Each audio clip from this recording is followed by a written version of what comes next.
नमस्कार साथियों, मैं केशव शर्मा स्वागत करता हूं आपका आज की इस प्यारी सी कक्षा में, जिसमें मैं लेके आ गया हूं आपके लिए चैप्टर नंबर 3 दो चर वाले रेखिक समीकरण युग्म का एक वन शॉट प्यारा सा रिवीजन, जिसके अंदर हम बड़ी आसान भाषा में समझेंगे कि ये चैप्टर हमसे क्या कहना चाहता है, इसके कौन कौन से इंपॉर्टेंट क्वेश्चन है, किस तरह के क्वेश्चन पूछे जा सकते हैं या फिर पूछे गए हैं, यानी कि प्रीवियस ईयर क्वेश्चंस, ताकि ये जो चैप्टर है आरबीएससी में 4 नंबर का है और 4 में से 4 पूरे नंबर आप ला सको। तो अगर आपको मेरा पढ़ना अच्छा लगता है तो क्लास को लाइक करें, कमेंट करें और ज्यादा से ज्यादा इस क्लास को शेयर करें, ताकि आपके और यार दोस्त भाई बंधु सखा मित्रगण सभी तक ये क्लास पहुंच सके। तो बिना किसी देरी के चलो करते हैं अपनी आज की शानदार सी क्लास को। अब ये जो चैप्टर है ना, ये एक कहानी है। क्या है? एक कहानी दो रेखाओं की। वो किस तरह, उसको मैं समझाऊंगा। बस अपनी कुर्सी की पेटी मान लो कि इतना मजा आने वाला है कि तुमने सोची नहीं होगी। देखो, सबसे पहले हम बात करते हैं चैप्टर के नाम से, दो चरों वाले रेखिक समीकरण युग्म। तो यहां पे दो चर, चर यानी मैंने बताया था पिछली ही क्लास में, चर जिनका मान बदलता है। चर के हिसाब से मैं क्या लिखूंगा यार, एक्स या वाई, तो कोई भी दो चर, ठीक है। तो दो चरों वाले रेखिक समीकरण। अब रेखिक समीकरण क्या होते हैं? इस प्रकार के समीकरण जिसकी घात क्या हो, एक हो। भाई रेखिक समीकरण कौन होते हैं? इस प्रकार के समीकरण जिसकी घात एक हो। तो अगर हमें यह लिखना हो ना कि दो चर वाले रेखिक समीकरण कौन होंगे, तो वो होंगे A X plus B Y plus C बराबर 0। समीकरण का मतलब बराबर में 0 आएगा, A X plus B Y plus C. अब यहां पे देखो, एक्स एक क्या है, चर, वाई भी क्या है, एक चर है। एक्स की घात कितनी है, 1, वाई की घात कितनी है, 1। तो ये कौन सा हो गया? रेखिक समीकरण हो गया। चर कितने हैं, 2 है, तो ये एक दो चर वाला रेखिक समीकरण हो गया। अच्छा, एक्स कोमा वाई तो गुरुजी आपने बता दिया कि चर है। ए बी और सी क्या है? ये अचर है। ये क्या है? अचर है, जो कि वास्तविक संख्याएं होती है। ये अचर है जो कि कौन सी संख्याएं होती है मेरे भाई?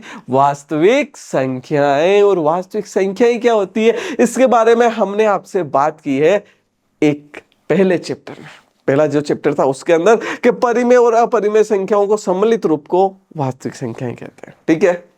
अच्छा, अब यहाँ पे अगर मैं बात करूँ इसके एग्जाम्पल के ऊपर, ठीक है, कि भाई जैसे कि उदाहरण के लिए समझो गुरुजी दिखता कैसा है, ये कैसा दिखेगा। तो भाई साहब यहाँ पे जैसे कि मैंने लिख दिया 2x प्लस 5y माइनस 7 बराबर 0। तो ये एक क्या हो गया? दो चर वाला रेखिक समीकरण हो गया। यहाँ पे मैं लिखता हूँ माइनस का 5x, यहाँ पे मैं क्या लिखता हूँ, माइनस का 5x माइनस का 7y प्लस का 11 बराबर 0। तो ये भी क्या हो गया? दो चर वाला रेखिक समीकरण हो गया। कुछ इस प्रकार से ये दिखते हैं। अब इंपॉर्टेंट बात क्या है, अब यहां पे जो आता है ना एक टर्म, वो आता है हल। वो क्या आता है? हल। कि भाई ये जो दो चर वाला रेखिक समीकरण है, इसका हल क्या होगा। तो ये भी सीखते हैं हल क्या होगा। देखो, उदाहरण के लिए मैंने कहा तुम्हारे पास एक यहाँ पे समीकरण है x प्लस वाई बराबर 10। क्या दोनों का यहाँ पे x की घात 1 है? बिल्कुल रेखिक समीकरण है, दो चर है, हाँ, दो चरों का एक रेखिक समीकरण है। अब इसमें मुझे ये बताओ कि अगर मैं x की जगह 5 लिखूं और y की जगह 5 लिखूं, तो क्या 5 प्लस 5 10 होगा? बिल्कुल, यानी 5 पहला x वाला और दूसरा y वाला। हाँ, कैसे लिखा जाता है? हमेशा पहले x को लिखा जाता है और उसके बाद y को लिखा जाता है। ये बात ध्यान रखिएगा कि भाई ये x कोमा क्या हो गया, y हो गया, इस प्रकार से। तो यहाँ पे x 5 है, y 5 है, तो 5 प्लस 5 10। अच्छा, x की जगह जैसे कि 6 आ गया, y की जगह 4 आ गया, तो यहाँ पे कितना हो गया? 6 प्लस 4 कितना हो जाएगा भाई साहब? 10 हो जाएगा। चलो, बढ़िया बात है। अच्छा, इसके अलावा और थोड़ी सी इसको बात में छेड़ता हूं, इसको थोड़ा सा और मैं छेड़ता हूं। मैं ये कहता हूं कि भाई और सोचो, इसके बारे में सोचो कि मैं अगर 3 में 7 जोड़ दूं तो कितना आएगा? 10 आएगा, यानी 3 कोमा 7 कितना हो गया? 10। अगर मैं 1 में 9 जोड़ दूं तो कितना आएगा? 10। ठीक है, तो ये हो गया 1 कोमा 9। अच्छा, मुझे ये बताओ कि अगर मैं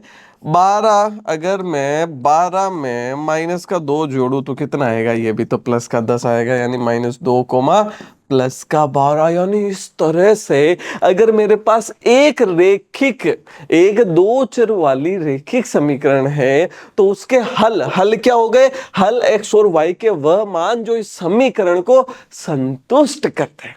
क्या कर दे, इस समीकरण को संतुष्ट, 5 और 5 डाला तो 10 आया, 6 और 4 डाला तो 10 आया, 3 और 7 डाला तो 10 आया। अरे हाँ ना बोल मेरे भाई, बात समझ में आए कि नहीं आई? बात समझ में आ गई ना? जल्दी से कमेंट में हाँ ना बोल दो। चलो अब ध्यान दो इधर। तो ये क्या हो गए, इसके हल हो गए। तो यहां पे हम क्या देख पा रहे हैं कि एक चर वाले रैखिक समीकरण के इस तरह गुरुजी मैं तो बहुत सारे, ढेर सारे, गणा ही सारा हल निकाल सकूं, यानी कि अनंत हल होते हैं। एकदम करेक्ट, समझ गए इस छोटी सी हल्की सी बात को कि एक चर वाले रैखिक समीकरण के हल कितने होते हैं। एक चर वाले जो रैखिक, दो चर वाला जो रैखिक समीकरण होता है उसके अनंत हल होते हैं। कितने हल होते हैं? पहली बात तो अनंत हल। चलो ये बात समझ में आ गई। दूसरी बात, अब ये जो एक दो चर वाला एक रैखिक समीकरण होता है ना, कौन सा? दो चर वाला, ये एक रेखा को प्रदर्शित करता है। किसको प्रदर्शित करता है मेरे भाई? एक रेखा। रेखा बेटा लाइन की बात कर रहा हूं, ठीक है ना? इधर उधर नहीं जाना। रेखा क्या हो जाती है? जो सीधी लाइन होती है ना, यहाँ पे ये इस तरह, ये लाइन, इसकी बात कर रहा हूं, ठीक है? तो यहाँ पे जो ये दो चर वाला रैखिक समीकरण, एक युग्म, एक दो चर वाला रैखिक समीकरण होता है ना, वो एक रेखा को प्रदर्शित करता है। इतनी बात समझ में आ गई। अब हम कहानी शुरू करेंगे। थोड़ा सा देख लेते हैं कि दो चर वाला रैखिक समीकरण, एक समीकरण जिसमें दो चर विद्यमान हो तथा प्रत्येक चर की घात एक हो, दो चर वाला रैखिक समीकरण कहलाते हैं। द्विचर रैखिक समीकरण का हल, चाहे अब द्विचर कहो दो चर कहो, एक ही बात है, एक ही बात है ना? हाँ, समीकरण का हल क्या होता है? एक्स और वाई के व्यवधान जो इस समीकरण को संतुष्ट करते हैं द्विचर रैखिक समीकरण के हल कहलाते हैं। और द्विचर रैखिक समीकरण के अनंत हल विद्यमान होते हैं। कितने हल भाई? अनंत हल। और अनंत क्यों होते हैं? क्या ये मैंने आपको बता दिया? क्या मैंने आपको बता दिया कि इसके अनंत हल क्यों होते हैं? अब क्या हमारा ये चैप्टर है? नहीं गुरुजी, हमें बात करनी है दो चर वाले रैखिक समीकरण युग्म की। किसकी बात करनी है? दो चर वाले रैखिक समीकरण युग्म, इसकी बात करते हैं। दो चर वाले रैखिक समीकरण युग्म। चलो, दो चर वाले रैखिक समीकरण युग्म। अभी तक हमने दो चर वाले रैखिक समीकरण देख लिए, किस प्रकार के होते हैं? A X plus B Y plus C बराबर 0। अब युग्म, ठीक है, पेयर, जूतों का जोड़ा, ठीक है, कपल, जोड़ा, कितने होते हैं इन सब में? दो दो होते हैं, ठीक है ना? जैसे अपने हाथों का जोड़ा तो दो हाथ हो गए ना। तो जैसे ही मैं युग्म यानी जोड़े की बात करूंगा तो समीकरणें भी कितनी होगी? दो होगी। पहली होगी A X plus B Y plus C बराबर 0। अच्छा, तो दूसरी, अगर पहली A X plus B Y plus C बराबर 0 तो दूसरी, मैंने कहा इससे अच्छा इसको ऐसे लिखते हैं, A one X plus B one Y plus C one बराबर 0 और A two X plus B two Y plus C two बराबर 0। ये दो हो जाएगी। आ गई बात समझ में? क्या नहीं आई भाई साहब? इसको बड़े प्यार से वापस लिख दूं मैं, ये हो जाएगी A one X plus B one Y plus C one बराबर 0। ठीक है मेरे हीरो? हाँ, चलो, ये इस प्रकार दो समीकरण है। जैसे कि उदाहरण के लिए मैं बात करूं कि 2x प्लस वाई बराबर 10 और यहाँ पे हो गया 3x प्लस 2y बराबर 6। तो ये देखो यहाँ पे क्या हो गई? एक और एक दो समीकरणें हो गई जो दो चर में, और उनका क्या है? युग्म। बस इसके बारे में हम बात करेंगे कि इस तरह हमें समीकरणें दे रखी होगी। लेकिन गुरुजी क्लास के शुरू में आपने कहा था ये तो दो रेखाओं की कहानी है। मैंने बिल्कुल सही कहा था, ये कहानी दो रेखाओं की है। दो रेखाएं। क्यों दो रेखाएं? क्योंकि जैसा कि मैंने अभी बताया था कि ये एक रेखा है, ये एक समीकरण है, दो चर वाला रैखिक समीकरण है। ये एक रेखा को प्रदर्शित करेगा, हुई ना ये एक रेखा। ये एक द्विचर वाला रैखिक समीकरण है, ये भी क्या करेगा? एक रेखा को प्रदर्शित करेगा। अब ये दो रेखाएं हैं। अब दो रेखाएं आपस में किस किस प्रकार से एक दूसरे के साथ खेलती है, इनकी कहानी क्या है, उसके ऊपर नजर डालते हैं। भाई ऐसा हो सकता है कि पहली रेखा इधर खेल रही है, दूसरी के रेखा इधर इसको काट के चली गई। क्या भाई साहब? मेरे रास्ते में नहीं आना, जो मेरे रास्ते में आएगा उसको इसी तरह से काट के जाऊंगी, है ना? तो ये रेखा L1 हो गई, ये रेखा L2 ने इसको काट दिया, ठीक है। अच्छा, क्या इस तरह हो सकता है कि ये रेखा L1 है, इसके समांतर रेखा L2 आए कि भाई L1 है और L2 है, रेखा L2 कहती नहीं मैं तो इसके बराबर ही चलूंगी। जैसे दो रेल की पटरियां चलती है ना हमेशा बराबर, हाँ, समांतर रेखाएं कभी भी देखना हो, ट्रेन जब प्लेटफॉर्म पे जाते हो ना स्टेशन पे ट्रेन के, तो वहां देखना हमेशा दो जो पटरियां वो हमेशा एक दूसरे के क्या होती है भाई साहब, समांतर होती है। समांतर रेखाओं का सबसे बढ़िया उदाहरण है, ठीक है। और इसके अलावा ये भी हो सकता है कि ये रेखा L1 है और इसके ऊपर रेखा L2 आ जाए, यानी कि संपाती कौन सी हो जाएगी, संपाती, यानी कि या तो एक दूसरे को प्रतिच्छेद करेगी, या तो एक दूसरे को प्रतिच्छेद करेगी, या फिर एक दूसरे के समांतर होगी, या फिर यहां पे मैं कह दूं तो संपाती होगी। क्या होगी, संपाती। ना मुझे आती ना तुम्हें आती, रेखाएं हैं संपाती। ठीक है। अब यानी कि यहां पे जो सारा खेल है ना वो इन दोनों रेखाओं और इनके आपस में संबंध के आधार पर है। रेखा एक दूसरे पर प्रतिच्छेद कर रही है, समांतर है या संपाती, बस इसी के आधार पर चलेंगे। अब ध्यान से सुनना मेरी बात। जैसा कि अभी हमने पढ़ा था कि अगर मैं सिर्फ एक यहां पे ये द्विचर रैखिक समीकरण लेता हूं तो इसके हल कितने होंगे, फटाफट बताओ कमेंट सेक्शन में बता दो फटाफट कि अगर मैं एक द्विचर रैखिक समीकरण लेता हूं सिर्फ एक, तो कितने हल होंगे। आप कहोगे गुरुजी अनंत हल होंगे, बिल्कुल। कितने हल होंगे, अनंत। लेकिन जैसे ही मैंने दो ले लिए तो तुम कहोगे गुरुजी पहले का भी अनंत, दूसरे का भी अनंत, अनंत प्लस अनंत अनंत ही अनंत। नहीं मेरे भाई, ऐसे काम नहीं चलेगा कि अनंत प्लस अनंत। यहां पे अब ये काम नहीं चलेगा। अब यहां पे ध्यान से सुनो, मैंने तुम्हें हल की क्या परिभाषा बताई थी। क्या कहा था मैंने कि किसी समीकरण है उसका हल क्या होता है, जो उस समीकरण को संतुष्ट करता है। यानी कि यहां पे x और y के वे मान जो दोनों समीकरणों को क्या करेंगे, संतुष्ट। जो दोनों समीकरणों को संतुष्ट करेंगे वो ही क्या होंगे, यहां पे बताओ इनके हल। ठीक है। अब ध्यान से सुनना, जब रेखाएं एक दूसरे को प्रतिच्छेद करती है यहां पे, तो एक दोनों के अंदर कॉमन पॉइंट आ गया, एक ऐसा बिंदु आएगा, ठीक है, ऐसा निर्देशांक आएगा जो दोनों के अंदर होगा। अरे आएगा कि नहीं आएगा भाई साहब, इसके अंदर और इसके अंदर, दोनों के अंदर एक ऐसा बिंदु आएगा जो दोनों के अंदर कॉमन होगा। तो यहां पे अगर हल की बात करूंगा तो हल कितने होंगे, सिर्फ एक हल होगा। कितने हल होंगे मेरे भाई, सिर्फ एक हल। तो यहां पे लिख दूंगा एक हल होगा, जिसको कि हम क्या कहते हैं, अद्वितीय हल कहते हैं।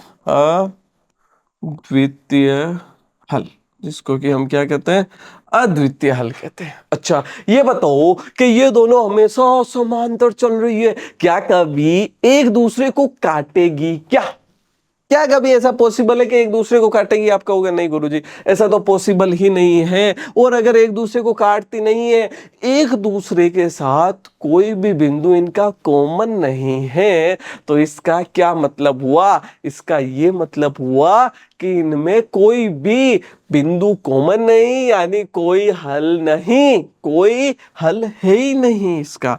तो जब भी रेखाएं समांतर होगी कोई हल नहीं, उसका कोई हल नहीं होगा।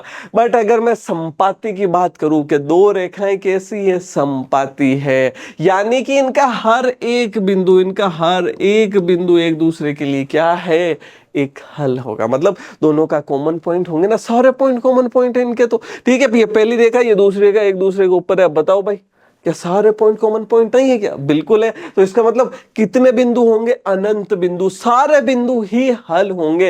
यानी यहां पे हल कितने हो जाएंगे, अनंत, यानी कि यहां पे इनके हल हो जाएंगे अनंत। तो यहां पे हमने हल की बात कर ली कि भाई अगर रेखा प्रतिच्छेदी है तो एक हल, समांतर है तो कोई हल नहीं होगा, और संपाती है तो अनेक ढेर सारे हल हो जाएंगे। ओके, यहां तक क्लियर हो गया। अब आगे बात करते हैं, क्या तुम यहां पे इन दोनों को देख के बता सकते हो क्या कि ये रेखाएं प्रतिच्छेदी है, समांतर है या संपाती। बताओ, सिर्फ इन समीकरणों को देख के बताना है। भाई बना के तो तुम बता ही सकते हो, ठीक है भाई, इससे ग्राफ बनाया, इससे ग्राफ बनाया, फिर पता तो चल ही जाएगा। पर बिना ग्राफ के सिर्फ इसको देख के बता सकते हो क्या, नहीं बता सकते। लेकिन अब मैं तुम्हें सिखाऊंगा कि कैसे सिर्फ इनको देख के तुम ये बता सकते हो कि रेखाएं प्रतिच्छेदी होगी, रेखाएं समांतर होगी या रेखाएं संपाती होगी। किस प्रकार की रेखाएं होगी ये तुम बता पाओगे। देखो किस तरह, हमने अभी पढ़ा है यहाँ पे कि जो रेखाएं होती है दो, उनका समीकरण क्या होता है, a1x plus b1y plus c1 बराबर 0 और a2x plus b2y plus c2 बराबर 0। पढ़ा है हमने ये। अच्छा, जब जब x और x के गुणांक, ठीक है, यानी a1 और a2 का अनुपात बराबर नहीं हो b1 और b2 के अनुपात के, क्या हो, a1 अपॉन a2 का अनुपात बराबर नहीं हो b1 और b2 के अनुपात के, तब रेखाएं प्रतिच्छेदी होगी। बस सिंपल सी बात है। अच्छा, अगर ऐसा हो जाए कि a1 और a2 का अनुपात गुरुजी बराबर आ जाए b1 अपॉन b2 के, फिर क्या करोगे, बताओ बताओ, टेल टेल, कि अगर दोनों का अनुपात बराबर आ गया फिर क्या, फिर तीसरा जो है c, उसका अनुपात बराबर नहीं आना चाहिए c1 और c2 का, और जब c1 और c2 का अनुपात ही बराबर नहीं आएगा तो ये रेखाएं समांतर हो जाएगी। पर गुरुजी अगर तीनों बराबर आ गए तो क्या, अरे तो फिर क्या, एक ही तो ऑप्शन बचा है, संपाती। यानी कि अगर तीनों बराबर आ जाते हैं, a1 upon a2, b1 upon b2 बराबर आ जाता है c1 अपॉन c2 के, तो रेखाएं संपाती होगी। ना मुझे आती ना तुम्हें आती, कौन सी संपाती। बिल्कुल एकदम सही बात है। क्या ये बात समझ में आ गई, a1 अपॉन a2 का अनुपात b1 अपॉन b2 के बराबर नहीं होगा तो प्रतिच्छेदी। अगर a1 अपॉन a2 का अनुपात बराबर है b1 अपॉन b2 के लेकिन बराबर नहीं है c1 अपॉन c2 के, तो समांतर। और a1 अपॉन a2 का अनुपात बराबर है b1 अपॉन b2 के अनुपात और बराबर है c1 अपॉन c2 के अनुपात के, तो संपाती होगी, हल अनंत होंगे। अब यहाँ पे एक छोटू सा एक पॉइंट और आता है, वो है संगत और असंगत हल का। वो किसका है, संगत और असंगत हल का। तो संगत हल क्या होते हैं, पहले इसको समझो। संगत हल का मतलब होता है कि भाई जिसका कोई ना कोई हल हो, कि भाई कौन सी रेखाएं हैं जो संगत हल दे रही है, तो कौन सी देखी जिसका कोई ना कोई हल हो, कोई ना कोई हल हो, ठीक है, कोई ना कोई हल हो, जिसका कोई ना कोई हल होता है ना, वो संगत में आते हैं। अब मुझे ये बताओ, क्या इसका एक हल है, तो कोई ना कोई हल है, तो इसका मतलब यहाँ पे ये कैसी हो गई, संगत रेखाएं के दो, या फिर इनके हल कैसे हैं, संगत हल है। क्या यहाँ पे इनका कोई हल है, कोई हल है ही नहीं। तो जब कोई हल नहीं होता तो उसे असंगत कहते हैं। क्या कहते हैं, असंगत। और यहाँ पे अनंत हल है, तो भाई हल है ना, हल है, तो ये हो गया संगत। कैसा हो गया, संगत हो गया। ये लो, इतनी सी बात थी, बात समझ में आ गई। तो फटाफट अब इसको देख के मुझे ये बता दो कि ये रेखाएं किस प्रकार की है। ये रेखाएं यहाँ पे प्रतिच्छेदी है, समांतर है या संपाती, इनके कितने हल होंगे, और ये संगत है या असंगत। फटाफट पेन कॉपी निकालो मेरे साथ। हाँ भाई, क्या करना है, पेन कॉपी निकालो, काम करो मेरे साथ हाथों हाथ, तभी तो मजा आएगा सवाल करने में। देखो फटाफट देखना, ठीक है। यहाँ पे इसके लिए मैं बात करूं तो 2x प्लस वाई, और यहाँ पे क्या होना चाहिए, 0। तो प्लस का 10 इधर आएगा तो माइनस का 10 बराबर 0। यहाँ पे 0 होना चाहिए, तो 3x प्लस 2y माइनस का 6 बराबर 0। अब यहाँ पे देखो, इसके लिए a1 कितना है, इसके लिए देखो a1 बराबर 2 है, b1 बराबर 1 है, और c1 बराबर माइनस का 10 है। अच्छा, इसके लिए a2 बराबर 3 है, b2 बराबर यहाँ पे 2 है, और c2 बराबर कितना है, माइनस का 6 है। इस प्रकार से आगे बात समझ में। तो यहाँ पे अगर हम बात करें a1 अपॉन a2 की, यहाँ पे अगर हम क्या बात करेंगे, a1 अपॉन a2 की बात करते हैं कि भाई a1 अपॉन a2, तो ये किसके, a1 अपॉन a2 कितना आ जाएगा भाई, 2/3। a1 अपॉन a2 देखो, a1 अपॉन a2 आ गया 2/3। अब हम बात करते हैं b1 अपॉन b2 की, b1 अपॉन b2। तो b1 कितना है, b1 1 है और b2 2 है। क्या a1 अपॉन a2 और b1 अपॉन b2 बराबर आ रहा है, क्या नहीं आ रहा। तो a1 अपॉन a2 बराबर नहीं है b1 अपॉन b2 के, और ये बराबर नहीं आ रहा है, तो क्या होगा, बोलो बोलो, टेल टेल, रेखाएं प्रतिच्छेदी होगी। बिल्कुल यहाँ पे लिख देंगे, रेखाएं कैसी होगी, रेखाएं प्रतिच्छेदी, प्रतिच्छेदी होगी। तो रेखाएं हम ये कह देंगे कि प्रतिच्छेदी होगी। अगर रेखाएं प्रतिच्छेदी है तो हल कितने होंगे, एक हल होगा, अद्वितीय हल होगा और संगत।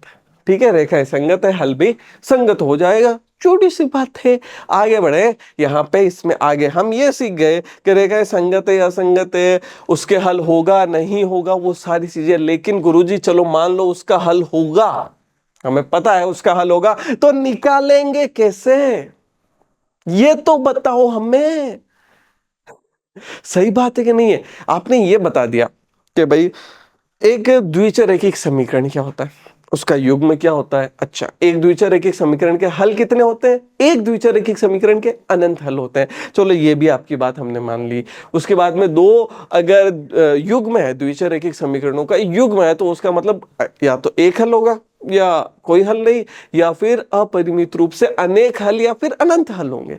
लेकिन गुरुजी हल निकालेंगे केन, और क्या निकाला अभी तो बताओ।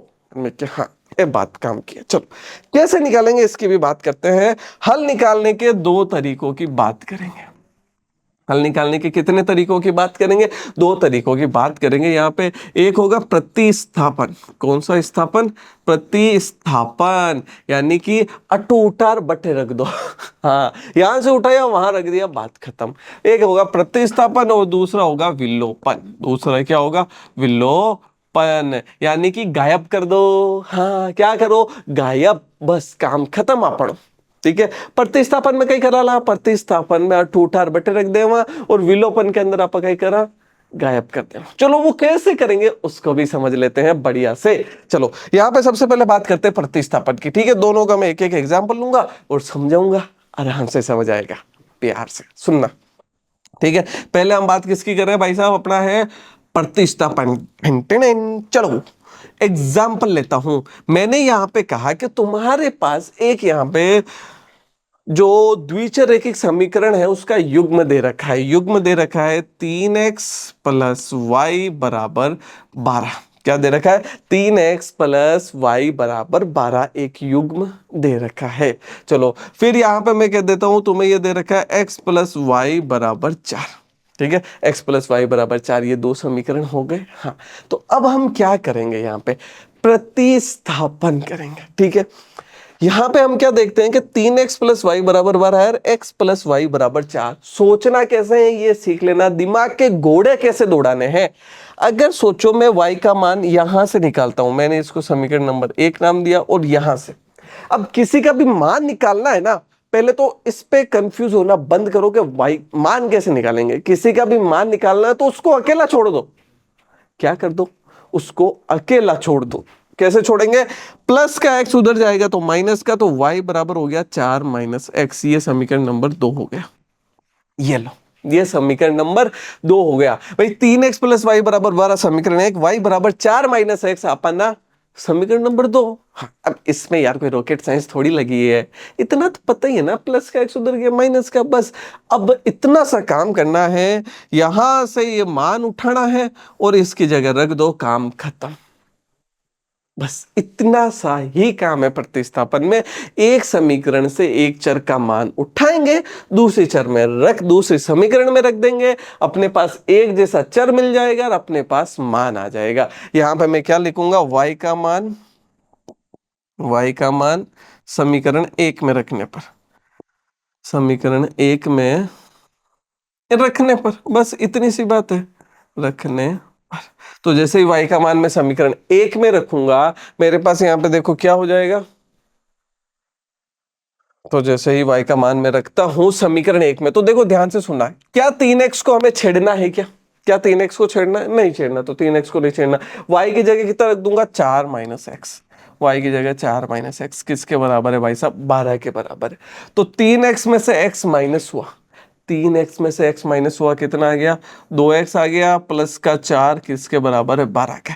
प्लस का 4 उधर जाएगा तो माइनस का, तो 2x बराबर 12 माइनस का 4, तो 2x किसके बराबर हो गया? 8 के। 2x बराबर हो गया 8 के। तो 2 का 8 में भाग कितनी बार? 4 बार। तो x का मान कितना आ गया अपने पास? 4 आ गया। क्या ये बात समझ में आई कि x का मान कितना आ गया भाई साहब? 4। अब हम क्या करेंगे? अभी तक मान सिर्फ किसका आया? x का। अब y का मान निकालना है, तो y का मान निकालना बड़ा आसान है। चाहे x का मान समीकरण 1 में रखो, चाहे x का मान समीकरण 2 में रखो।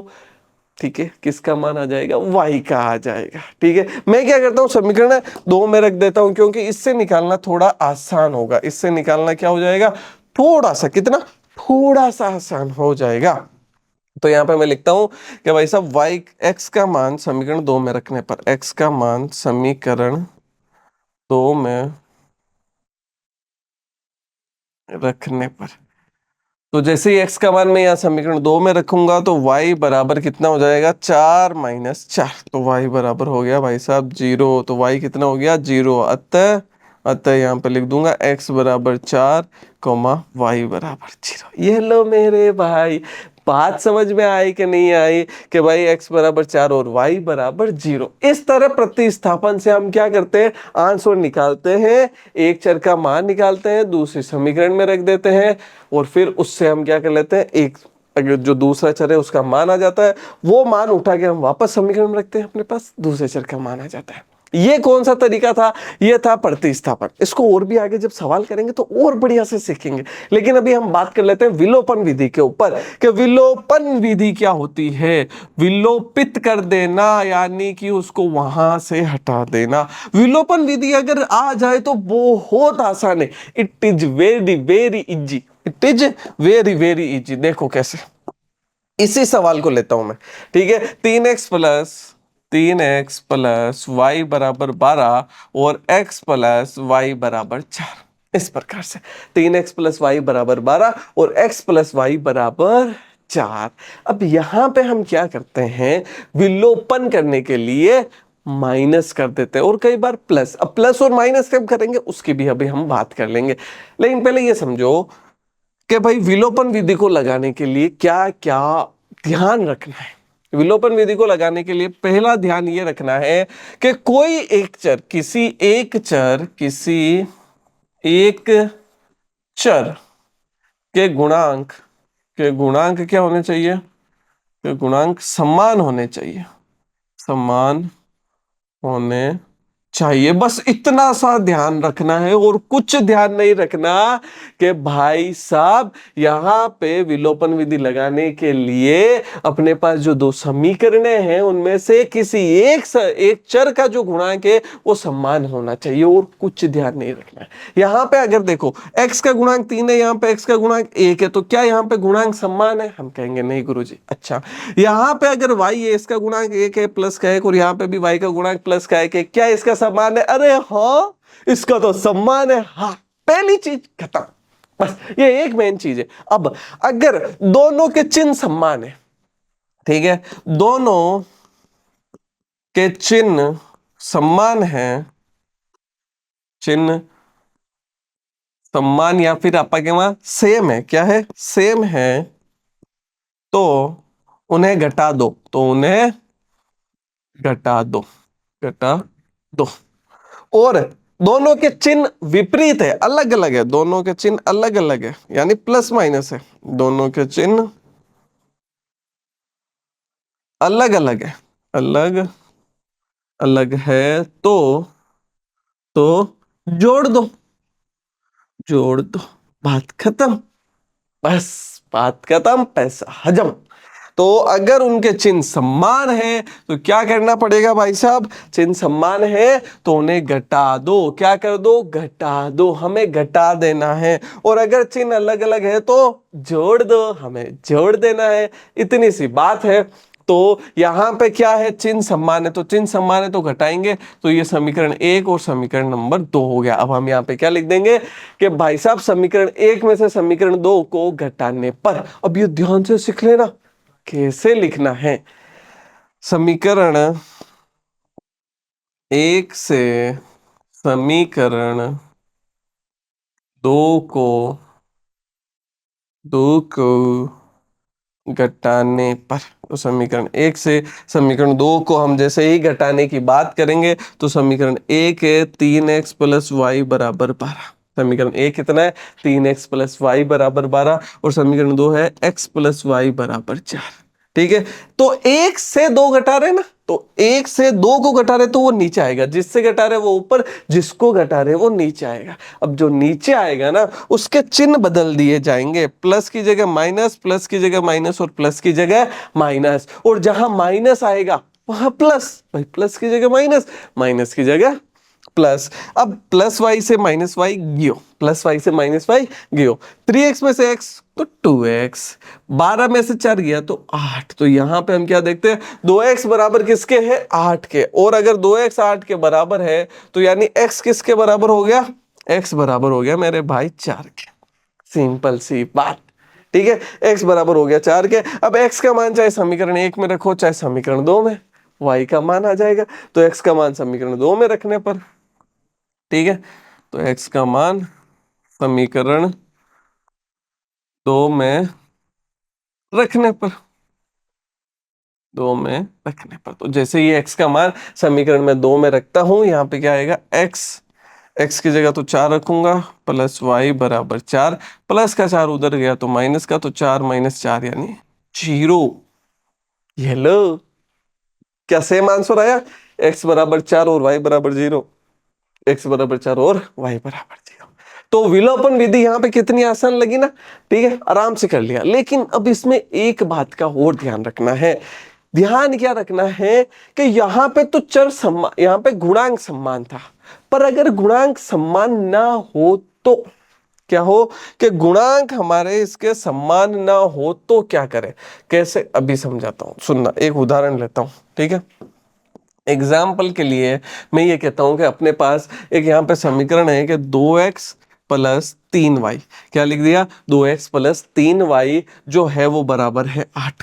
मैंने क्या लिख दिया, 2x प्लस 3y 8 के बराबर है, और x प्लस y बराबर है 3 के, इस तरह, ठीक है। 2x प्लस 3y बराबर 8 के है, x प्लस y बराबर 3 है, और सवाल ने कह दिया भाई विलोपन विधि से हल करो।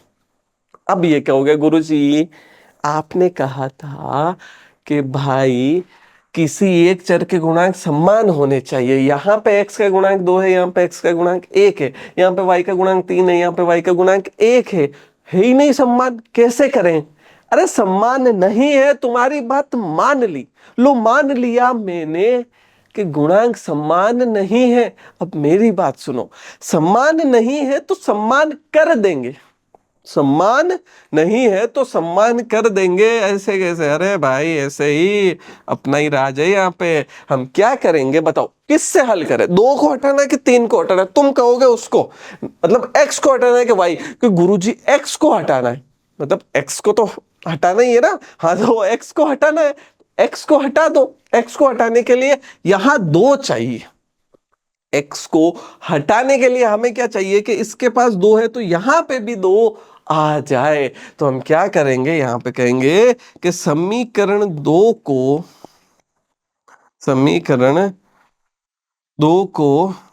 2 से गुणा करने पर, 2 से गुणा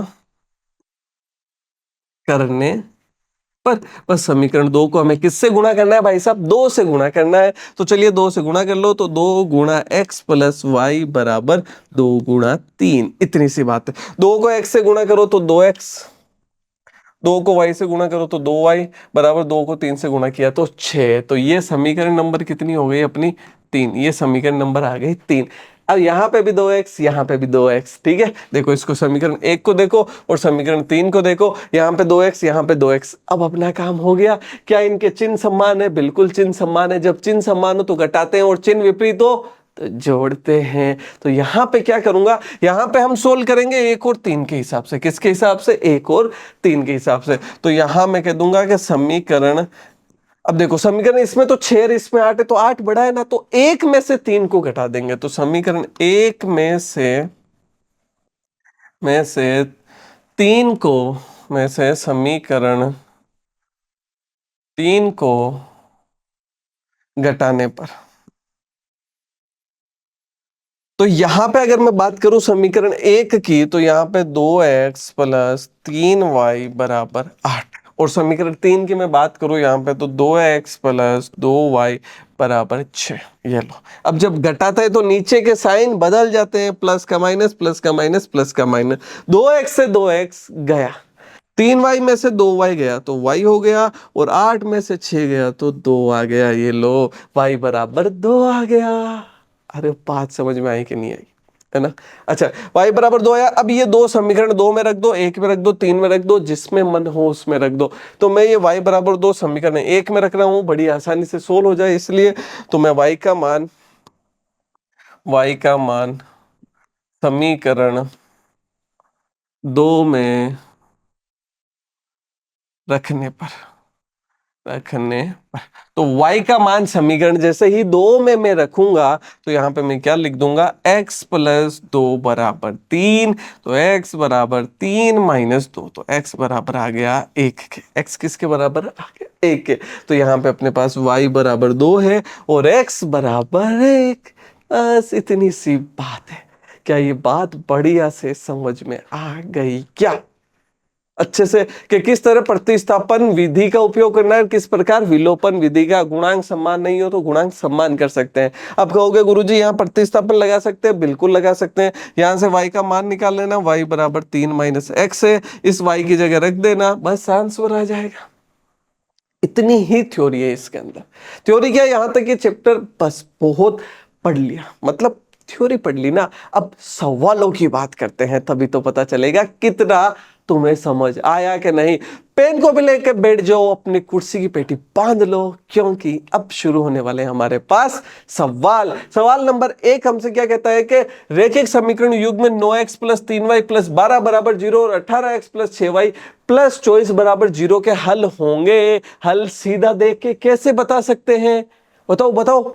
तुम्हें याद है a1 b1 c1 और a2 b2 c2 के अनुपात निकाल के उनकी तुलना करके, बिल्कुल। चलो फटाफट यहां पे अगर मैं बात करूं, a1 कितना है, a1 9 है, b1 कितना है 3 है, c1 कितना है 12 है। चलो यहां से a2 कितना है 18 है, यहां से b2 कितना है 6 है और यहां से c2 कितना है 24 है। अब a1 अपॉन a2 देखो, अब a1 upon a2, a1 upon a2 यानी 9/18, ये कितना हो जाएगा 1/2 हो जाएगा। चलो फिर यहाँ पे b1 अपॉन b2 की बात करते हैं, b1 अपॉन b2। तो b1 कितना है, b1 अपना 3 है, b2 कितना है, b2 अपना 6 है, 3 का एक बार 3 का 2 बार, ये भी 1/2 आ गया। अब C1 अपॉन C2 की बात करते हैं, C1 अपॉन C2, C1 कितना है 12 है, C2 कितना है 24 है, तो ये भी कितना हो जाएगा 1/2 हो जाएगा। क्या ये बात समझ में आ गई। तो A1 upon A2, B1 upon B2 और C1 अपॉन C2 तीनों क्या है बराबर, तीनों क्या है बराबर है। और जब A1 upon A2, B1 upon B2 और C1 अपॉन C2 बराबर हो तो रेखाएं समपाती होती है, यानी कि अपरिमित रूप से अनेक हल होते हैं, केवल एक हल, अपरिमित हल कोई हल नहीं, केवल 2 हल, तो अपरिमित रूप से अनेक हल। चलो अगला सवाल करते हैं भाई, जल्दी से इसका आंसर बता देना, किस किस का सही आया कमेंट सेक्शन में बताओ। अगर तुम भाई बढ़िया से पढ़ाई कर रहे हो ना तो मुझे पता तो चलना चाहिए ना कि किस किस का सही आया, जल्दी से बता दो। और दूसरा सवाल करो, यदि पहली संख्या x का दुगुना दूसरी संख्या y के 7 गुने से 5 कम है तो निम्न में से कौन सा समीकरण सही है। चलो बताओ फटाफट। 2024 के अंदर सवाल आ रखा है, किसके अंदर आ रखा है 2024 के अंदर क्या कह रहा है कि पहली संख्या x का 2 गुना, चलो x का 2 गुना करो, पहली संख्या x का 2 गुना, दूसरी संख्या y के 7 गुने, दूसरी संख्या y के 7 गुने, y का 7 गुने से कितना कम है 5 कम है। भाई बताओ 5 कम है, कम में क्या करते हैं, जब भी कम की बात होती है तब माइनस करते हैं, तो उससे 5 कम है, तो 2x बराबर 7y माइनस 5, 2x बराबर 7y प्लस 5 गलत है, 5x बराबर 7y प्लस 2 ये तो आ ही नहीं सकता, 7x बराबर 2y, अरे नहीं, 2x बराबर 7y माइनस 5 एकदम सही। क्या ये तुम्हारा आंसर आया कि नहीं आया, हाँ भाई, अरे आया कि नहीं जल्दी से बता दो मुझे कमेंट सेक्शन में, वहीं तो पढ़ूंगा तुम्हारा आंसर कि आया कि नहीं। आ गया ना तुम्हारा। आगे बढ़ते हैं, तीसरा सवाल क्या कहता है फटाफट। एमपी क्या है, मध्य प्रदेश ना ना, एमपी मॉडल पेपर 2026, इस साल का जो अपना मॉडल पेपर है ना, इसमें जो अपने को सवाल दे रखा है उसकी बात कर रहे हैं कि दो सरल रेखाएं a1x plus b1y plus c1 बराबर 0 और a2x plus b2y plus c2 बराबर 0 प्रतिच्छेद करेगी। यदि कब प्रतिच्छेद करती है भाई बताओ, इसको मत देखो, बताओ बताओ कब प्रतिच्छेद करती है, अपने दिमाग के घोड़े दौड़ाओ। a1 upon a2 is not equal to b1 upon b2, तभी तो प्रतिच्छेद करेगी। बिल्कुल सही बात करी, तो a1 upon a2 is not equal to b1 upon b2 is the हमारा करेक्ट आंसर। आगे चलो, एक 2 अंकों की संख्या में इकाई का अंक x व दहाई का अंक y है तो वह संख्या है। बहुत ही जरूरी सवाल और बहुत ही बढ़िया सवाल। ज्यादातर जो मेरे प्यारे साथी हैं इसके अंदर कंफ्यूज हो जाता है, बेचारे सोच नहीं पाते कैसे सोचना है, मैं सिखाता हूं, ध्यान से सुनिएगा। 2 अंकों की संख्या के बारे में बात करते हैं, ले सपोज हम बात करते हैं 57 के बारे में। ये 2 अंकों की संख्या है, इसको क्या कहते हैं, इकाई कहते हैं, इसको क्या कहते हैं, इकाई, और इसको क्या कहते हैं, दहाई। ये पहली बात सुनो, ये इकाई हो गया, ये दहाई। अच्छा 50, ये 57 है ना, इसको मैं कैसे लिख सकता हूँ, क्या इसको मैं 50 प्लस 7 लिख दूं तो कोई दिक्कत टेंशन परेशानी है क्या? हम कहेंगे नहीं गुरुजी कोई दिक्कत नहीं। अच्छा 50 प्लस 7 में दिक्कत नहीं है, क्या इसको मैं 5 गुणा 10 लिख दूं क्या? ठीक है, 5 गुणा 10 लिख दूं और प्लस का 7 लिख दूं तो कोई दिक्कत है क्या? 5 गुणा 10 कितना है, 7। तो ध्यान से सुनिएगा, जो इकाई का अंक होता है ना, इकाई का अंक वो हमेशा अकेला आता है, यहाँ पे इकाई का अंक आ गया, ठीक है। और जो दहाई का अंक है ना, वो हमेशा 10 के गुणा में आता है। आया कि नहीं, देखो 5 है, वो 5 दहाई के साथ 5 गुणा में आ गया, और यहाँ पे 7 इकाई अकेला आ गया, ये इस तरह, ठीक है। अब जैसे कि मैं तुमसे पूछता हूं 63, जल्दी से बताओ 63 को कैसे लिखेंगे, तो 63 को 6 गुणा 10 प्लस 3 लिखेंगे। अब ये यहां पे सोचो, इकाई का अंक कौन है, x है, इकाई का अंक x है, यानी इसकी जगह x प्लस दहाई का अंक y है, यानी 10 के गुणा में आएगा। अरे भाई बात समझ में आई कि नहीं आई? एकदम दिमाग में बैठ जानी चाहिए कि भाई x इकाई है, ये दहाई हो गया, तो 10y plus x, 10x plus y नहीं होगा, 10y प्लस x इसका सही जवाब होगा। समझ आ गई ना बात, एकदम बढ़िया से, एकदम अच्छे से समझ में आ गई, ठीक है। ये ध्यान रखना, आगे सवालों में भी काम आएगा उस टाइम, फिर मैं कहूंगा कि पिछले चौथे सवाल में हमने देखा था इसको किस प्रकार लिखना है, ठीक है ना। ओके आगे बढ़ते हैं, पांचवा सवाल हमसे क्या कहता है इसके बारे में बात करते हैं। पांचवा सवाल कहता है, यदि पहली संख्या x का दुगुना दूसरी संख्या y के 7 गुना से 5 है, तो निम्न में से कौन सा समीकरण सही है? ये हमने सेकंड क्वेश्चन में देखा था, सेम है ना। इसका आंसर हो जाएगा कि भाई 2x बराबर 7y माइनस 5। चलो आगे बढ़ते हैं, छठा सवाल हमसे क्या कहता है, 3x प्लस 2y बराबर 11 को संतुष्ट करने वाला युग्म है। अब इनमें से कौन सा युग्म है जो इस समीकरण को संतुष्ट करता है? 2022 के अंदर आया हुआ सवाल है, बहुत आसान सवाल है। बस करना क्या है, यहां से युग्म लो, यानी कि ये क्या है, x और y की वैल्यूज यहां से लो और समीकरण में रख दो, बस। तो जैसे कि यहां से सबसे पहले 1,4 ले लो भाई, x की जगह 1 रख दो, y की जगह 4 रख दो, बस इतना से करना है। 3 हो जाएगा यहाँ से 1 से गुणा होके, और 4 को 2 से गुणा करेंगे तो 8, 8 और 3 11। अरे 11 पहले वाले में ही आ गए। चलो अपना आंसर क्या हो गया, हो गया। समझ में आ गई बात। चलो आगे बढ़ते हैं, अपना जो है सातवां सवाल क्या कहता है, यदि रेखा है 3x प्लस 4y माइनस 11 बराबर 0 और 6x प्लस 2ky प्लस 13 बराबर 0 समांतर हो तो k का मान होगा। बढ़िया सवाल आया है, और ऐसा सवाल देखते डरने का नहीं, बिल्कुल नहीं डरना है, दिमाग के घोड़े दौड़ाओ। हाँ थोड़ा सा देखो, ध्यान से सोचो। सबसे पहले हमें क्या दिया हुआ है, हमें दिया हुआ है कि द्विचर रैखिक समीकरण युग्म, ओके। फिर समांतर है। अच्छा समांतर की क्या कंडीशन थी, इसको याद करो कि a1/a2 बराबर होता है b1/b2 के, और बराबर नहीं होता है c1/c2 के। क्या यहां पे लग रही है? देखो हाँ, मतलब इसने बोला है समांतर है तो लगेगी ही, सीधी सी बात है। अच्छा अब यही हमारी हेल्प करेगी k को निकालने में, वो कैसे देखते हैं। a1/a2 निकालो, a1/a2 निकालो। अच्छा यहां से देखो a1 कितना है भाई साहब, 3 है, a2 कितना है भाई साहब, 6 है। भाई x का गुणांक है ना, 3 का 1 बार और 3 का 6 में 2 बार, कितनी बार गया, 1/2। कितनी बार आ गया, 1/2। अच्छा अब यहां से हमें क्या निकालना, b1/b2, b1/b2 निकालो। b1/b2 के लिए हम क्या लिख देंगे, यहाँ पे 4 है और यहाँ पे 2k है, यहाँ पे 4 और यहाँ पे 2k है, तो 4/2k, 2 का 4 में कितनी बार, 2 बार, तो ये हो गया 2/k।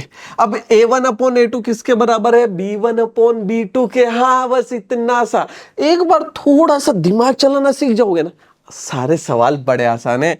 a1/a2 बराबर है b1/b2 के।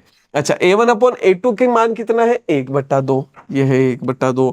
b1/b2 का मान कितना है, 2/k।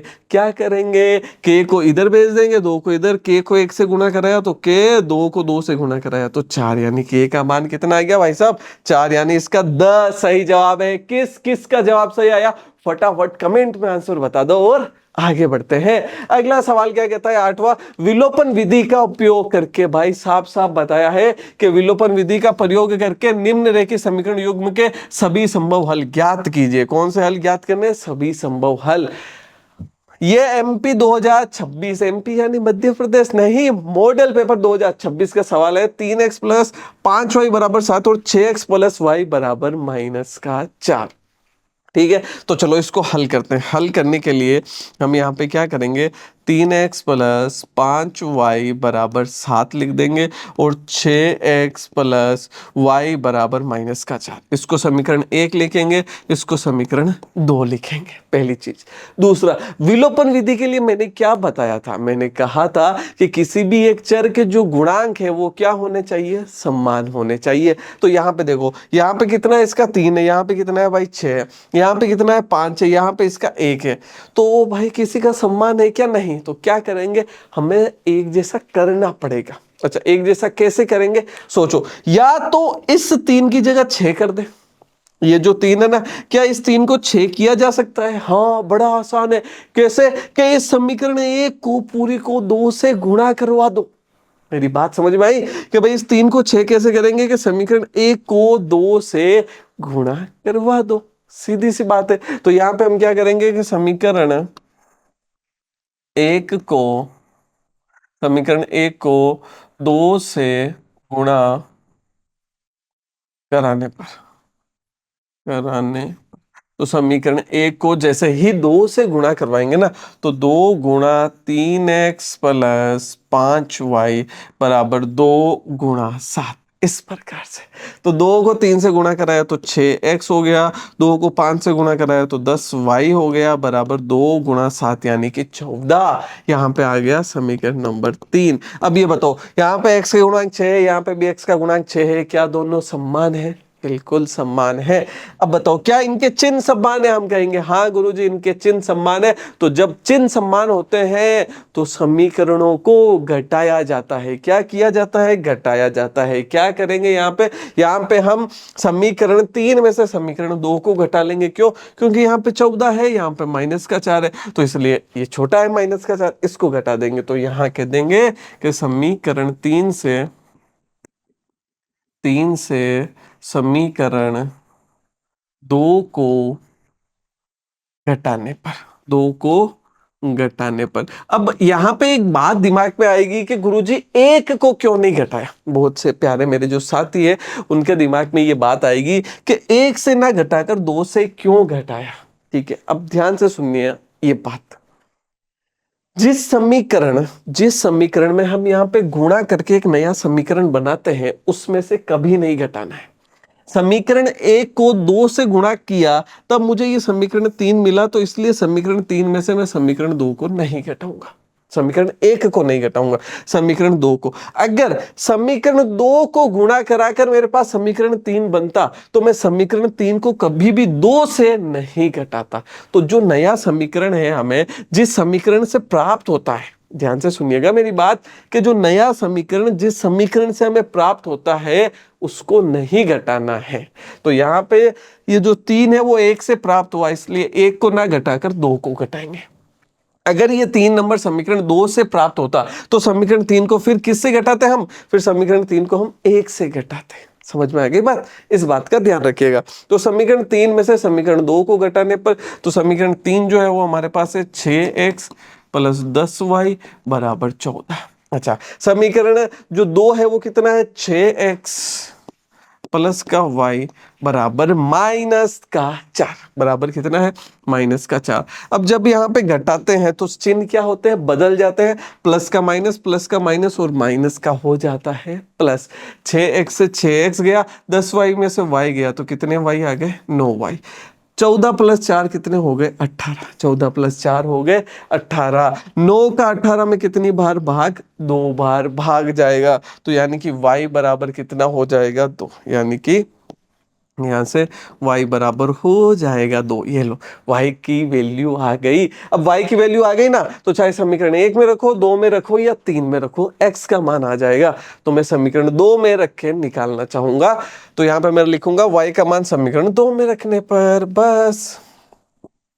तो y का मान समीकरण 2 में रखने पर, तो y का मान जैसे ही मैं समीकरण 2 में रखता हूं, यहां पे क्या हो जाएगा? 6 गुणा x प्लस 2, 6 गुना x प्लस 2 बराबर -4 बराबर कितना हो जाएगा? -4। तो यहाँ पे अगर 6 गुना x है तो ये तो 6x है, प्लस का 2 और माइनस का 4, तो प्लस का 4 और माइनस का 2, तो 6x कितना हो जाएगा? -6। तो x बराबर -6/6, यानी x किसके बराबर? -1 के बराबर। ये लो x की वैल्यू भी आ गई और y की वैल्यू भी हमारे पास आ गई। किससे? विलोपन विधि से। भाई तुम्हारी भी सेम आई कि नहीं आई? फटाफट कमेंट में बता दो मेरे साथ किया कि नहीं किया। आगे बढ़ते हैं, अगला सवाल अपना 9वां सवाल क्या कहता है? अनुपात a1/a2 b1/b2 और c1/c2 की तुलना कर ज्ञात कीजिए कि निम्न समीकरण युग्म द्वारा निरूपित रेखाएं एक बिंदु पर प्रतिच्छेद करती है, समांतर है या फिर संपाती है। क्या करना है?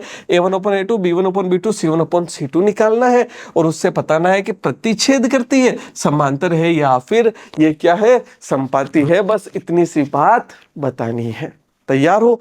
बहुत आसान है। पेन कॉपी लेके बैठो, मेरे साथ सवालों का जवाब देते जाना है। यहां से बताओ जल्दी से, a1 बताओ कितना है? a1/a2 देखो, जल्दी से देखो a1/a2। a1 कितना है भाई? x की गुणा वाला 5।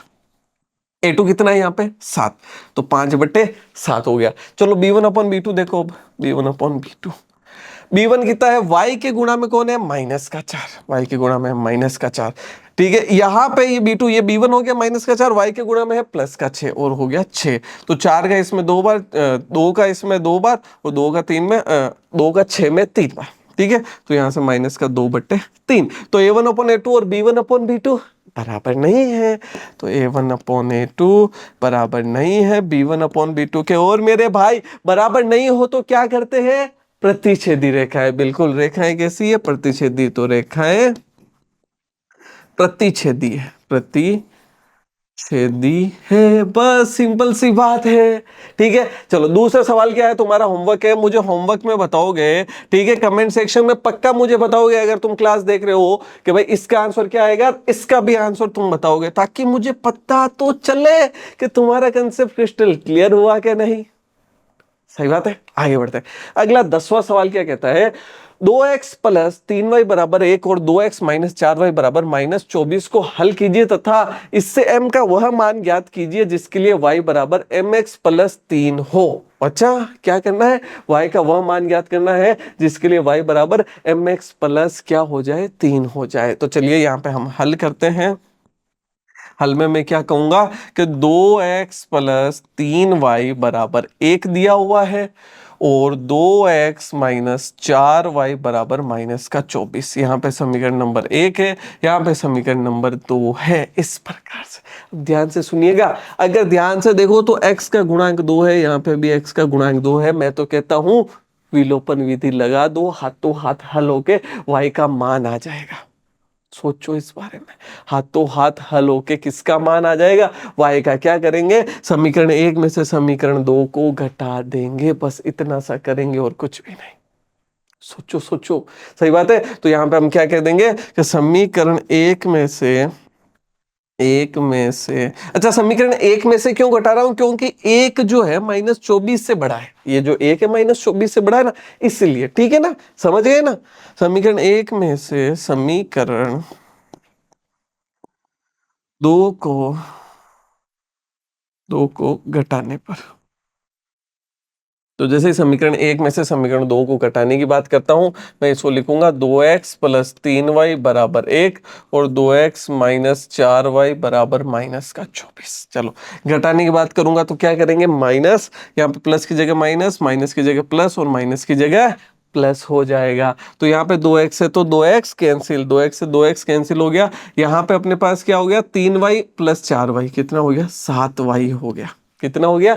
7y हो गया। और 24 और 1 कितना हो गया? 25। कितना हो गया? 25। तो 7y बराबर किसके आ गया? 25 के। तो यहाँ से y बराबर हो गया 25/7। y किसके बराबर हो गया? 25/7 हो गया। क्या ये बात अच्छे से समझ में आ गई? ठीक है, तो अब आगे बात करें। y बराबर 25/7 आया। अब y का मान चाहे समीकरण 1 में रखो चाहे समीकरण 2 में। क्या करेंगे? y का मान चाहे समीकरण 1 में रखेंगे चाहे समीकरण 2 में रखेंगे, हमारे पास किसका मान आ जाएगा? x का मान आ जाएगा। तो यहाँ पे लिख देंगे y का मान, चलो जल्दी से बताओ किसके अंदर रखना है y का मान? क्या हम समीकरण 1 में रख दें? तो y का मान समीकरण 1 में रखने पर, समीकरण 1 में रखने पर। तो जैसे ही हम y का मान समीकरण 1 में रखेंगे, हमारे पास देखो ध्यान से सुनना क्या आएगा, 2x प्लस 3 और y की जगह आएगा 25/7। कितना आ जाएगा? 25/7 आ जाएगा, जो कि किसके बराबर है? 1 के। तो यहाँ से 2x किसके बराबर? 25 को 3 से गुणा करेंगे तो 75, यहाँ पे प्लस का 1 है ही, ये इधर जाएगा तो ये हो जाएगा 75/7। अब यहाँ पे 2x किसके बराबर? एलसीएम लेंगे तो 7 आएगा, 1 और 7 का एलसीएम 7। अच्छा, 7 को 1 से गुणा करेंगे तो 7 माइनस यहाँ पे आ जाएगा 75। 75 में से 7 गए तो कितना बचा? तो 75 में से 5 गए तो 70 और 2 गए तो 68, तो माइनस का 68/7। 2 का 68 में दो, यहाँ पे 3 बार और 4 बार, तो x आ गया माइनस का 34/7। ये लो, x कितना आ गया? माइनस का 34/7। x माइनस का 34/7 आ गया। y जो है अपने पास 25/7 आ गया। अब y बराबर mx प्लस 3 के लिए m का मान ज्ञात करना है, तो हम क्या करेंगे? ध्यान से सुनिएगा, ठीक है। हम बस ये करेंगे कि भाई y बराबर mx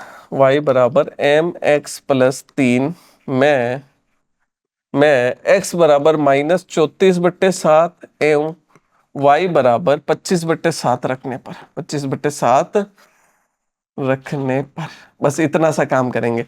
x बराबर माइनस 34/7 और y बराबर 25/7 रखेंगे, तो 25/7 तो y आ गया, इस y की जगह m, x की जगह माइनस 34/7 आ गया और प्लस में आ गया 3, इस प्रकार से। अच्छा, ये जो 7 है ना नीचे का, यहाँ पे भाग का इधर चला जाएगा गुणा में, तो 25 बराबर, देखो 7 पहले गुणा होगा माइनस का 34, m को अंदर गुणा करा दिया m/7 से, और ये 7 गुणा होगा इस 3 से, इस प्रकार से, ठीक है ना भाई। ये भाग का 7 है ना, इधर चला गया गुणा में, ताकि ये 7 से ये 7 कट जाए और यहाँ पे अपने पास क्या आ जाए? 25 बराबर माइनस का 34 m प्लस 7 दिया 21, प्लस का 21 इधर आएगा तो माइनस का, तो यहाँ पे हम क्या देखते हैं? 25 माइनस 21 बराबर माइनस का 34 m। अच्छा, यहाँ पे कितना हो गया? 4, और यहाँ पे नीचे आ जाएगा तो माइनस का 34 बराबर है 2 का भाग, इसमें 2 बार, 2 का भाग 17 बार, तो m बराबर आ गया माइनस का 2/17। कितना आ गया? m बराबर माइनस का 2/17। थोड़ी सी कैलकुलेशन हार्ड है, लेकिन समझ में तो आ गया ना कैसे करना है। मेन बात ये है समझना कि इसको करना कैसे है, ये ज्यादा इंपॉर्टेंट है। कोई दिक्कत, डाउट, टेंशन, परेशानी की बात नहीं है। चलो आगे बढ़ते हैं। 11वां सवाल हमसे क्या कहता है कि दो संख्याओं का अंतर 26 है, एक संख्या दूसरी संख्या की 3 गुनी है, तो उन्हें ज्ञात कीजिए। बहुत आसान सवाल, 2024 में आया हुआ। किस में आया हुआ? 2024 में आया हुआ है। चलो फटाफट हल देखते हैं। दो संख्याओं का अंतर 26 है, तो दो संख्या है तो हम कह देंगे माना पहली संख्या x और दूसरी संख्या y है। हम कह देंगे माना पहली संख्या x व दूसरी संख्या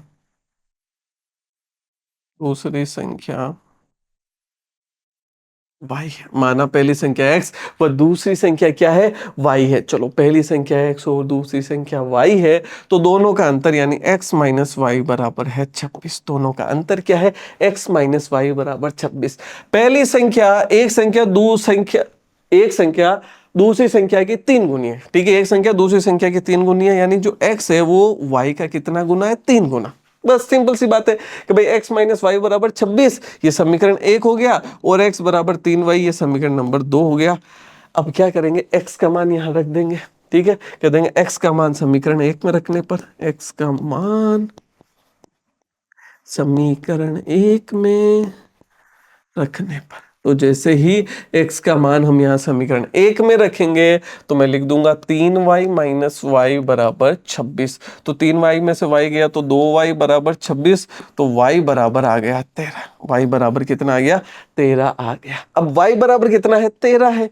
अच्छा, x का मान याद करना है तो वहां मान रख देंगे, तो x आ जाएगा 3 गुना 13 यानी x बराबर 39। ये लो बात खत्म। तो यहाँ पे देखो पूरा आंसर कैसे होगा? ये होगा कि पहली जो संख्या है ना, पहली संख्या कितनी है? 39। पहली संख्या x को माना था हमने, पहली संख्या x, तो पहली संख्या 39 और दूसरी संख्या कौन सी है? दूसरी संख्या 13 है। इस प्रकार से। अब ये आंसर कंप्लीट हुआ, समझ में आ गई बात बढ़िया से। चलो अगला सवाल देखते हैं कि रेखिक समीकरण युग्म को हल कीजिए भाई। अब देखो x प्लस वाई बराबर 14 और x माइनस वाई बराबर 4 2024 का सवाल है, बहुत आसान है। x प्लस वाई बराबर 14, x माइनस वाई बराबर 4। अब फटाफट बताओ, x के गुणांक समान है, एक एक, y के गुणांक समान एक एक है, लेकिन बस चिन्ह अलग अलग है, प्लस और माइनस है। तो क्या करेंगे, देखो सम्मान वाले तो हमने बहुत कर लिए, अलग अलग वाले करते हैं। अलग अलग वालों में क्या करते हैं, जोड़ते हैं, और जब जोड़ते हैं तो चिन्हों को नहीं बदला जाता। क्या, वापस से सुनना कि जब जोड़ा जाता है तब चिन्हों को नहीं बदला जाता है। तो प्लस का वाई और माइनस का वाई गया, x प्लस एक्स 2x हो गया, 14 और 4 18 हो गया, 2 का 18 में 9 बार, तो x बराबर आ गया। ये बात खत्म। क्या ये बात समझ में आ गई बढ़िया से? x बराबर 9। अब x बराबर 9 है तो समीकरण 1 में रख दो, और इसको समीकरण 2 भाई यहां लिख देंगे, समीकरण 1 व 2 को जोड़ने पर, और y का मान निकाल के बता देना। आगे बढ़ते हैं 13वां। दो संपूरक कोणों में बड़ा कोण छोटे कोण से 18 डिग्री अधिक है तो उन्हें ज्ञात कीजिए। भाई बढ़िया सवाल है, सुनना ध्यान से। छोटा कोण और बड़ा कोण हमें ये पता है, तो हम कहेंगे माना कि जो छोटा कोण है ना, माना कि दो बड़ा कोण और छोटा कोण, तो मान लिया कि बड़ा जो है वो तो x है और जो छोटा कोण है वो y है। छोटा कोण बड़े कोण से 18 डिग्री अधिक है, तो जो छोटा कोण है y वो बड़े कोण से कितना ज्यादा है, 18। तो पहली समीकरण तो ये हो गई कि छोटा कोण बड़े कोण से 18 ज्यादा है। ये समझ में आया कि नहीं आया, ये बताओ। अब मुझे ये बताओ, ये संपूरक कोण कौन होते हैं? तो दो तरह के कोण होते हैं, एक पूरक, ध्यान से सुनना, पूरक पूरक कोण वो होते हैं जिनके कोणों का योग 90 डिग्री होता है, और संपूरक वो होते हैं जिनके कोणों का योग 180 डिग्री होता है। समझ गए? पूरक जिनके कोणों का योग 90 हो, संपूरक जिनके कोणों का योग 180। तो अगर ये दोनों संपूरक है तो x प्लस वाई बराबर 180 डिग्री, ये समीकरण नंबर 2। x का मान उठा के यहां प्रतिस्थापित कर देना, आंसर आ जाएगा। करके कमेंट सेक्शन में आंसर जरूर बताना है, ठीक है। आगे बढ़ते हैं, अगला सवाल कहता है दो रेखाएं निम्न समीकरण 2x प्लस 4y बराबर 4 और 2x प्लस 4y बराबर 12 द्वारा निरूपित की गई है। क्या सरल रेखा एक दूसरे को काटेगी? इन्होंने बस इतना सा पूछा, क्या एक दूसरे को काटेगी? क्या, ध्यान से सुनना भाई, थोड़ा सा अलग सवाल लग रहा है ना। तो 2x प्लस 4y बराबर यहाँ पे कितना है, 4 है, तो मैं इसको ऐसे लिख दूं 2x प्लस 4y माइनस 4 बराबर 0। कोई दिक्कत की बात नहीं है। दूसरी जो समीकरण है अपने पास है वो है 2x प्लस 4y बराबर 12, प्लस का 12 इधर लिया हूं तो माइनस का, तो 2x प्लस 4y माइनस 12 बराबर 0। ये समीकरण 1 है, ये समीकरण नंबर 2 है। जो भी बच्चे मेरे साथ 14वें सवाल में आ गए ना, वो फटाफट टाइप कर देना क्वेश्चन नंबर 14, ताकि मेरे को पता तो चले कि भाई कौन कौन मेरे साथ यहां तक आया, और अपनी क्लास 10th में पूरे में से पूरे नंबर लाने के लिए, अच्छे से अच्छे नंबर लाने के लिए पूरा डेडिकेटेड है, या फिर कौन आके शुरू में 10 मिनट देके बस चला जा रहा है कि वाह चलो आज की पढ़ाई हो गई अब और कुछ देखा जाए, या फिर कौन घर वालों से इस नाम पे लेता है कि मम्मी क्लास देखूंगा, और क्लास देखते देखते आज 14वें क्वेश्चन पे आया। तो जरूर कमेंट सेक्शन में बताएं कि सर हम आपके साथ 14वें क्वेश्चन तक आ चुके हैं, ठीक है। अब ध्यान दो यहाँ पे, अब क्या सरल रेखा एक दूसरे को काटेगी? अब काटेगी कि नहीं काटेगी इस पे बात करते हैं। तो कैसे बता सकते हैं काटेगी कि नहीं काटेगी? तो यहां से इसका a1 a2 a3 ले लो, काटने का मतलब हल निकालना वही। तो यहाँ पे a1 कितना है, a1 2 है, अच्छा b1 कितना है इसका, b1 4 है, और c1 कितना है, माइनस का 4 है। और यहाँ पे a1 कितना है, 2 है, b1 कितना है, 4 है, और अच्छा a2 है, ये a2 है, ये b, और c2 कितना है, माइनस का 12। अब a1 अपॉन a2 करो, a1 अपॉन a2 कितना है, 2/2, यानी कि 1/1 कर दूं, या फिर 1 लिख दो, एक ही बात है, ठीक है, कोई दिक्कत की बात नहीं है, 1 भी लिख सकते हो। अच्छा b1 अपॉन b2 करो, 4/4, ये भी एक आएगा। c1 अपॉन c2 करो, -4 बट्टे माइनस का 12, माइनस माइनस प्लस, 4 का 12 में 3 बार, 1/3।